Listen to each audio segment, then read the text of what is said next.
pessoal está atacando a perna. Amarrado. Em nome de Jesus. Bota a mão na perna aí.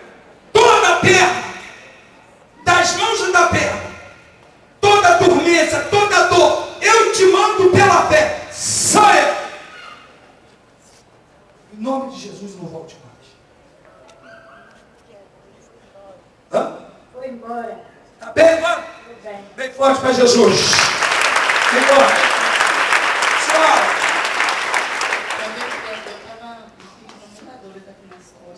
Um peso nas costas, é isso? Olha, semana passada eu orei por isso. Você que estava aqui sabe. Eu mandei botar a mão nas costas. Foi? Tem gente que na sua frente já está rindo. Quando você vira as costas, ela fala uma coisa ruim. Você chega em casa e fala assim, pô, senti um peso. É assim? Ele fala assim, tem outros que falam até que está com a espinhela caída, né? Aí fala assim, tem que fazer uma reza para a espinhela voltar para o lugar. Vem aqui que eu coloco ela no lugar. Qual a oração? Tá bem? Muita perda no coração. Está bem agora? Está ótimo. A luz entrou na sua vida. Entrou, com certeza. Bem forte. Hoje é agora. Graças a Deus. A senhora.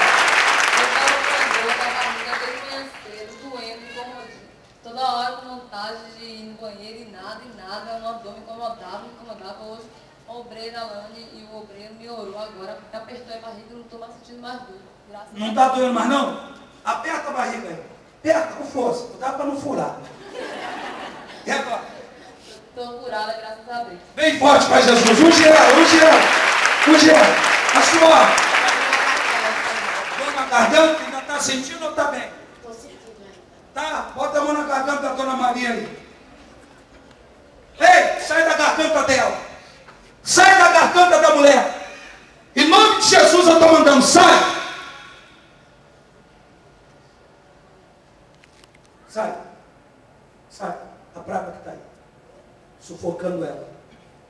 Sufocando. Sai. Em nome de Jesus. Abre os olhos. Vem. Aperta a garganta. Hã? Tem certeza? Posso apertar? Ó, lutei no karatê. E aí? Amém. Bem forte para Jesus. Vamos lá. Vamos lá, rapidinho. Com dor de cabeça agora. E agora? Tá? Hã? Um pouquinho. Olha para mim.